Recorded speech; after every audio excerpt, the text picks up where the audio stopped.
வணக்கம். இந்த வீடியோவில் பிஜிடிஆர்பி கெமிஸ்ட்ரி 2025 எக்ஸாமில் கேட்கப்படக்கூடிய ரொம்பவே முக்கியமான கொஸ்டின்ஸ் இருக்குது. எல்லாத்தையும் ஒன் பை ஒன்னாக பார்க்க போகிறோம். இது எல்லாமே எக்ஸ்பெக்டட் கொஸ்டின்ஸ். இந்த மாதிரியான கொஸ்டின்ஸ் எக்ஸாமில் கேட்கப்படலாம். இப்போ தான் என்னுடைய சேனலுக்கு நீங்கள் புதுசுனா என்னுடைய சேனலை சப்ஸ்கிரைப் பண்ணிவிடுங்க. டிஆர்பி, டிஎன்பிஎஸ்சி, கெமிஸ்ட்ரி சம்மந்தமான எல்லா நியூஸும் உங்களுக்கு உடனுக்குடன் வந்து சேரும். வாங்க இப்போ நம்ம இந்த பிஜிடிஆர்பி கெமிஸ்ட்ரி எக்ஸாமில் கேட்கப்படக்கூடிய முக்கியமான கொஸ்டின், முக்கியமான கான்செப்ட் எல்லாமே இதில் இருக்குது. ஒன் பை ஒன்னாக நம்ம பார்த்துடலாம். First question, select the incorrect statement. Incorrect statement எது அப்படின்னு கேட்டுக்கிறாங்க. அப்போ அதில் racemic modification is an equimolar mixture of dextro and levo rotatory isomers. அப்போ இந்த ரெசிமிக் மாடிஃபிகேஷன் அப்படிங்கிறது என்ன? அப்போ அங்கே வந்துட்டு ஈக்குமோலார் மிக்சர் இருக்கும். இந்த டெக்ஸ்ட்ரோ 50, லீவோ 50 இருக்கும். அப்போ அது கரெக்டு தான். அடுத்தபடியாக meso compounds contain more than one chiral carbon centre. அப்போ கண்டிப்பாக more than one chiral carbon இருக்கும். எக்ஸாம்பிளுக்கு பார்த்தீங்கன்னா டாட்டாரிக் ஆசிட். டாட்டாரிக் ஆசிடில் இங்கே வந்துட்டு COH, HOH, அடுத்து ஒரு HOH, COOH. அப்போ இங்கே பார்த்தீங்கன்னா more than one chiral carbon centre இருக்கும். அப்போ அதுவும் கரெக்டு தான். Meso compounds are externally compensated. Externally compensated கிடையாது, இன்டர்னலி காம்பன்சேட்டட். அப்போ இதுதான் வந்துட்டு இன்கரெக்ட் ஸ்டேட்மெண்ட். இப்போ racemic mixture is designated as DL பெர். அப்போ இதுவும் கரெக்ட் தான். அப்போ option C is the correct answer. ஏன்னா இன்கரெக்ட் ஸ்டேட்மெண்ட் கேட்டுக்கிறாங்க, இன்டர்னலி காம்பன்சேட்டட். அடுத்து பாருங்க, IUPAC name of CH3, CH2, CH2, CO, CH2, Cl. அப்போ இந்த காம்பவுண்டுக்கான IUPAC நேம் என்ன? அப்போ நம்பரிங் கொடுக்கணும். ஃபஸ்ட்டு எங்கேருந்து கொடுக்கணும்? அப்போ இந்த CH2Cl எங்கேருந்து கொடுத்துடலாம். அப்போ 1, 2, 3, 4, 5. அப்போ ரெண்டாவது பொசிஷனில் என்ன இருக்குது? இந்த மெயின் ஃபங்க்ஷனல் குரூப் இருக்குது. ரெண்டாவது கார்பனில் CO இருக்குது. அப்போ நமக்கு முடிகிறது ஓன் அப்படின்னு தான் முடியணும். அப்போ இதில் ஃபஸ்ட்டு கார்பனில் குளோரின் இருக்குது. அப்போ 1 குளோரோ, என்ன வந்து அப்போ 2 பென்டனோன். 5 இருக்குதா? அப்போ 1 chloro 2 pentanone is the correct answer. அடுத்ததாக பாருங்கள், optically active acid with molecular formula C5H10O2. இப்போ இதில் எது வந்து ஆப்டிக்கலி ஆக்டிவ் அப்படின்னு சொல்லி நம்ம பார்க்கணும். அப்போ அதனுடைய ஸ்ட்ரக்சரை எழுதிக்கிடுங்க. இல்லைன்னா அதிலேயே கூட நீங்கள் பண்ணிடலாம், ப்ரொடெக்ட் பண்ணிக்கிடலாம். அப்போ இதில் ஆப்டிக்கலி ஆக்டிவ்னா என்ன? அங்கே வந்துட்டு ஒரு கார்பனை சுற்றி 4 டிஃப்ரெண்ட் குரூப்ஸ் இருக்கணும். அதுதான் ஆப்டிக்கலி ஆக்டிவ். ஸோ அப்படி இல்லை அப்படின்னாச்சுன்னா அது ஆப்டிக்கலி இன்ஆக்டிவ். அப்போது இதில் எது வந்துட்டு ஆப்டிக்கலி ஆக்டிவ் அப்படின்னு சொல்லி பார்க்கணும். இப்போ ஃபஸ்ட்டு ஆப்ஷன் எடுத்துக்கிடுங்க. ஃபஸ்ட்டு ஆப்ஷனில் CH3, அடுத்தபடியாக CH2, அடுத்தபடியாக CH, ஒரு CH3 இருக்குது. அடுத்தபடியாக COOH. அப்போ இதில் 4 டிஃப்ரெண்ட் குரூப்ஸ் வந்துட்டான்னு பாருங்கள். இதில் H, அப்போ CH3, H, இங்கே வந்து எத்தில், இங்கே வந்துட்டு ஆசிட் குரூப் இருக்குது. அப்போ 4 டிஃப்ரெண்ட் குரூப்ஸ் இருக்குதா? அப்போ இதுதான் ஆப்டிக்கலி ஆக்டிவ். இப்போ மற்ற இதில் பார்த்தீங்கன்னா அங்கே எல்லாமே வந்துட்டு CH2வில் 2 H இருக்குது. அப்போ அது கிடையாது. ஸோ இங்கே அதே போல் CH2, இப்போ இதை எடுத்துக்கிட்டிங்கன்னா 2 H இருக்குது. அப்போ நமக்கு என்ன வேணும்? 4 டிஃப்ரெண்ட் குரூப்ஸ் நமக்கு இதில் வேணும். ஆனால் இங்கே அதுவும் இல்லை. ஸோ இங்கேயுமே அது இல்லை. சரிங்களா? ஓகே. அப்போது first option A is the correct answer. A nucleophile must necessarily have. அப்போ ஒரு நியூக்ளியோஃபைலில் கண்டிப்பாக என்ன இருக்கணும்? And unpaired electron, lone pair of electrons, overall positive charge, overall negative charge. அப்போ இந்த நியூக்ளியோஃபைலில் எடுத்துக்கிட்டிங்கன்னா கண்டிப்பாக என்ன இருக்கணும்? லோன் பேர் ஆஃப் எலக்ட்ரான்ஸ் இருக்கணும். பாசிட்டிவ் கிடையாது, ஓவரால் நெகட்டிவ் கிடையாது, அன்பேர்டு எலக்ட்ரான் ஒரு எலக்ட்ரான், ஸோ அதுவுமே கிடையாது. அப்போ அங்கே வந்துட்டு லோன் பேர் ஆஃப் எலக்ட்ரான் கண்டிப்பாக இருக்கணும். நியூக்ளியோஃபைல்ஸ் என்ன செய்யும்? Donate electron pairs to the electrophile. அதனால் நியூக்ளியோஃபைலில் கண்டிப்பாக என்ன இருக்கும்? எலக்ட்ரான் பேர் இருக்கும். The correct order of leaving group reactivity. அப்போ இதில் இந்த லீவிங் குரூப் ஆர்டர் கேட்டுக்கிறாங்க. எது வந்துட்டு ஈஸியாக லீவ் ஆகும் அப்படின்னு சொல்லி கேட்டுக்கிறாங்க. அப்போ இதில் H2O, இந்த ROH, ACO minus, OH minus. அப்போ இதில் எது வந்து பெஸ்ட் லீவிங் குரூப், அதாவது எது வந்துட்டு இந்த வீக் பேஸாக உள்ளது ஈஸியாக என்ன செய்யும் வெளியில் போகும். அப்போ இதில் H2O ஃபஸ்ட்டு, அடுத்தபடியாக ROH, அடுத்தபடியாக இந்த அசிட்டேட், அடுத்தபடியாக இந்த ஹைட்ராக்சைடு. அதாவது பாருங்கள், good living groups are weak bases. அப்போ அதில் பார்த்தீங்கன்னா H2O இது வந்துட்டு stable, ROH acetate moderate base, இதில் OH மைனஸ் இது பார்த்தீங்கன்னா ஸ்ட்ராங் பேஸ். அப்போ இது வந்துட்டு புவர் லிவிங் குரூப். இதுதான் இதனுடைய correct order of leaving group reactivity. அடுத்தபடியாக homolytic fission of C C bond leads to, homolytic fission of C C bond leads to. அப்போ இதில் ரெண்டாக தனித்தனியாக வந்துட்டு அது க்ளீவ் ஆச்சுன்னா என்ன கிடைக்கும்? இப்போ கண்டிப்பாக அங்கே என்ன கிடைக்கும்? கார்போகேட்டையான் கிடைக்காது, கார்பன் அயான் கிடைக்காது, டைவலண்ட் அயன் கிடைக்காது, ஃப்ரீ ரேடிக்கல் கிடைக்கும். இங்கே ஒரு ரேடிக்கல், இங்கே ஒரு ரேடிக்கல் கிடைக்கும். இப்போ homolytic fission CC leads to free radical. அடுத்தபடியாக 3 molecules of benzene combine to give. ஈஸியாக கண்டுபிடிச்சிடலாம். 3 மாலிக்யூல்ஸ் ஆஃப் பென்சைன். அப்போ நாப்தலின் கிடைக்காது, பென்சின் கிடைக்காது, ஆந்திரசின் கிடைக்காது, அங்கே ட்ரைஃபினைலின் கிடைக்கும். 3 மாலிக்யூல்ஸ் ஆஃப் பென்சைன் கம்பைன் ஆனால் என்ன கிடைக்கும்? ட்ரைஃபினைலின் கிடைக்கும். இப்போ benzene trimerises to form triphenylene. அங்கே ஒரு பாலிசைக்ளிக் அரோமேட்டிக் ஹைட்ரோ கார்பன் நமக்கு அங்கே கிடைக்கும். Maximum number of 90 degree bond pair angles is seen. அதாவது மேக்ஸிமம் நம்பர் ஆஃப் 90 டிகிரியில் உள்ள பாண்ட் பேர் ஆங்கிள்ஸ் எதில் இருக்கும்? அப்போ DsP2, sp3d2, sp3d, DsP3. பார்த்தீங்கன்னா sp3d2ல் தான் மேக்ஸிமம் நம்பர் ஆஃப் பாண்ட்ஸ் இருக்கும். அங்கே வந்துட்டு எத்தனை இருக்கும்? sp3d2ன்னா என்ன? ஆக்டாஹெட்ரல் இல்லையா? sp3d2ன்னா அங்கே வந்துட்டு ஆக்டாஹெட்ரல். அப்போது இங்கே ஒரு பாண்டு, இங்கே ஒரு பாண்டு, இங்கே ஒரு பாண்டு, இங்கே ஒரு பாண்டு, இந்த மேலே ஒன்று, கீழே ஒன்று. அப்போ மொத்தம் எத்தனை? 6 இல்லையா? அப்போ 6 பாண்டு. சரிங்களா? அப்போ பாருங்கள், அப்போ அங்கே வந்துட்டு 6 90 டிகிரி பாண்டு அங்கே வந்து இருக்கும். மேக்ஸிமம் நம்பர் இங்கே தான் இருக்கும். இப்போ sp3d2 is the correct answer. அப்போ sp3d2 octahedral geometry, angles of 90 degree. Ionic character of covalent bonds depends on. இப்போ இந்த கோவலன்ட் பாண்ட், அதாவது ionic character of covalent bond depends on these. எதை பொறுத்து இருக்கும்?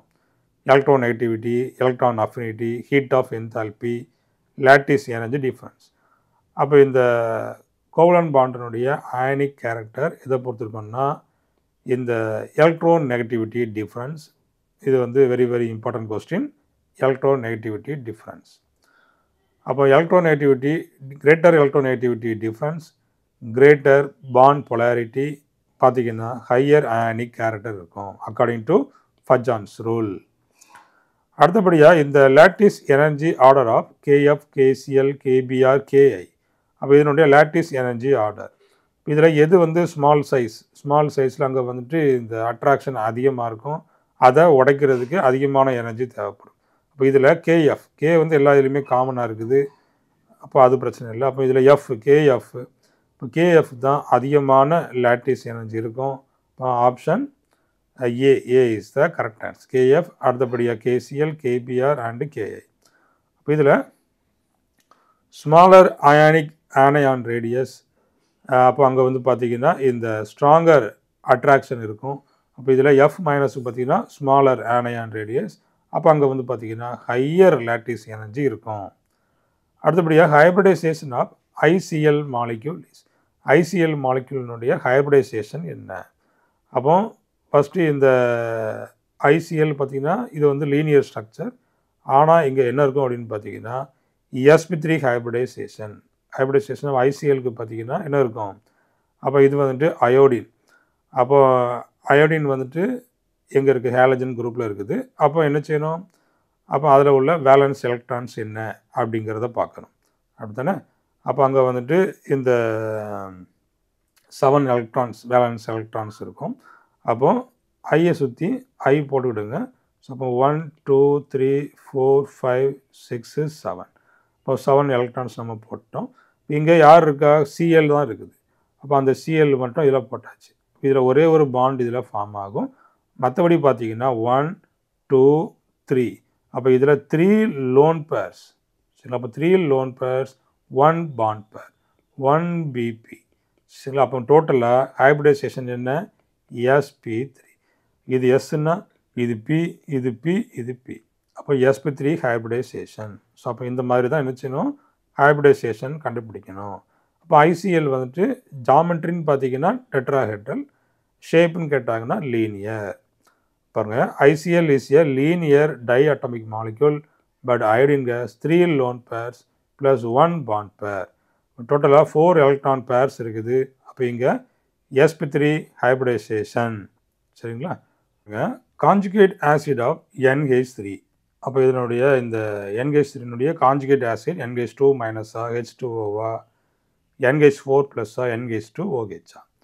அப்போது NH3னுடைய கான்ஜுகேட் ஆசிட்னா இங்கே என்ன இருக்கும்? அப்போ NH4 ப்ளஸ் இருக்கும்.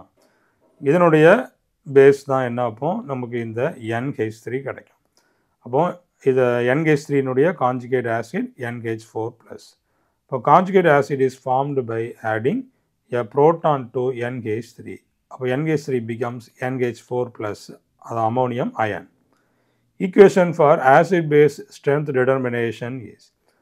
அப்போ இதில் இந்த acid base strength determination equation எதுன்னு கேட்டுக்கிறாங்க. அப்போ இதில் ஃபர்ஸ்ட் ஒன் பாருங்கள், இதில் மேலே வந்துட்டு ஹைட்ராக்சைடு, கீழே வந்துட்டு BH கொடுத்துக்கிறாங்க. இங்கே வந்து H ப்ளஸ்ஸு OH மைனஸ் கொடுத்துக்கிறாங்க. அப்போ இது கிடையாது. அடுத்தது மேலே H2O OH minus H plus, இதுவும் கிடையாது. இதில் பாருங்கள் K is equal to H plus B minus by HB. அப்போ இது வந்து கரெக்டு.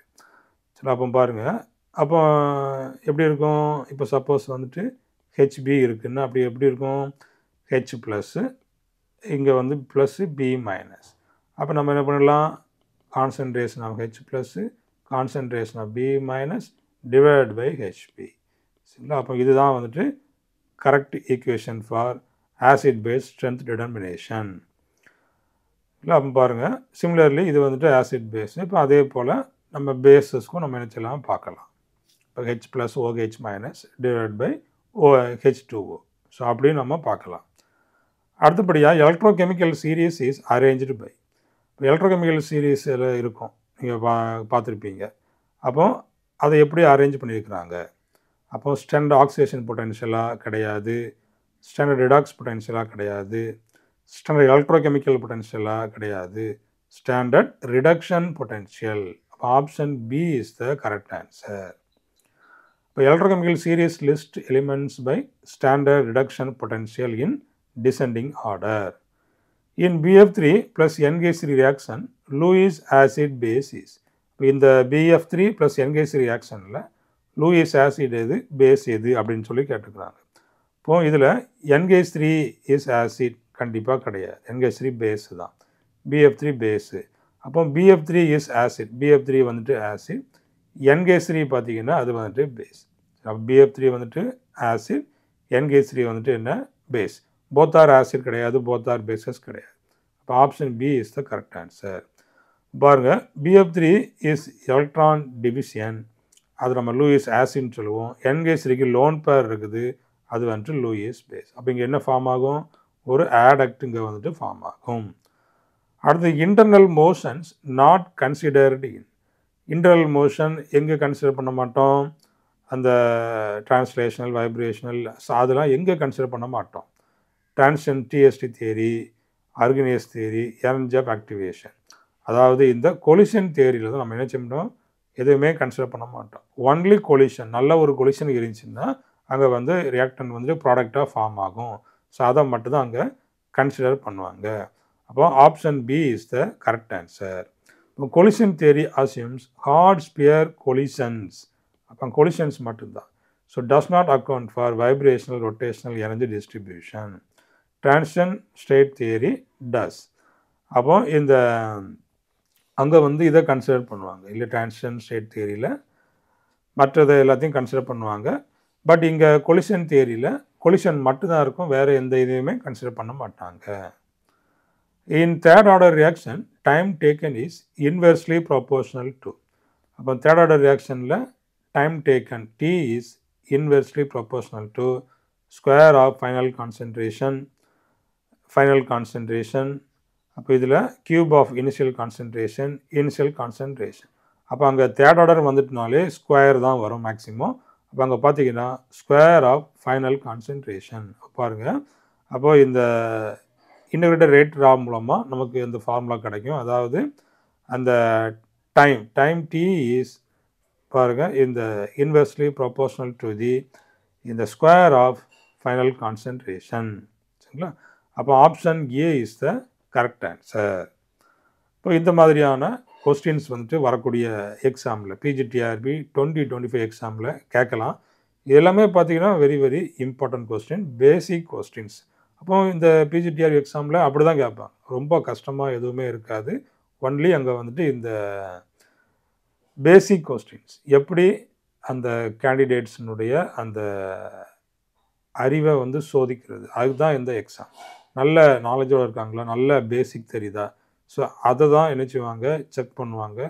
ஸோ நல்ல பேசிக் தெரிஞ்சால் மட்டும்தான் இந்த பிஜிடிஆர்பி 2025 எக்ஸாமில் கண்டிப்பாக ஜெயிக்க முடியும். அதனால் நல்ல தரவு நாலேஜ், பேசிக் ஐடியா வந்துட்டு கண்டிப்பாக அதில் தெரிஞ்சிருக்கணும். எல்லா டாபிக்ஸினுடைய அதில் பேசிக் என்ன, சரி அதுதான் இதில் வெரி வெரி இம்பார்ட்டன்ட். அதை பேஸ் பண்ணி தான் கொஸ்டின்ஸ் கேட்பாங்க, ஈஸியாக தான் இருக்கும். ஓகே, அப்போ இந்த பிஜிடிஆர்பி எக்ஸாமுக்கு டெஸ்ட் பேட்ச் வேணும், டெஸ்ட் சீரியஸ் வேணும் அப்படின்னாச்சுன்னா என்னுடைய ஆப்பை டவுன்லோட் பண்ணிவிடுங்க. டிஸ்கிரிப்ஷனில் லிங்க் இருக்குது. உங்களுக்கு தேவையான கொஸ்டின்ஸ் எல்லாமே அதில் இருக்குது. சரிங்களா? அதில் வந்துட்டு எல்லா topic wise, unit wise, full test எல்லாமே உங்களுக்கு அதில் வந்துடும். நீங்கள் ப்ராக்டிஸ் பண்ணிகிட்டே இருக்கலாம், டெய்லி நீங்கள் ப்ராக்டிஸ் பண்ணிகிட்டு இருக்கலாம். ஸோ அந்த அளவுக்கு அதில் கொஸ்டின்ஸ் இருக்குது, எல்லாமே இம்பார்ட்டன்ட் கொஸ்டின்ஸ் இருக்குது, ப்ரீவியஸ் இயர் கொஸ்டின்ஸுமே இருக்குது. அதையும் நீங்கள் என்ன பண்ணிக்கலாம், அட்டன் பண்ணிக்கிடலாம். இப்போ உங்களுக்கு இந்த டெஸ்ட்டு ரொம்பவே யூஸ்ஃபுல்லாக இருக்கும். இப்போ இதே போல் எம்சிக்யூ நிறையா வேணும் அப்படின்னாச்சுன்னா என்னுடைய சேனலை சப்ஸ்கிரைப் பண்ணிவிடுங்க. தேங்க்யூ, தேங்க்ஸ் ஃபார் வாட்சிங்.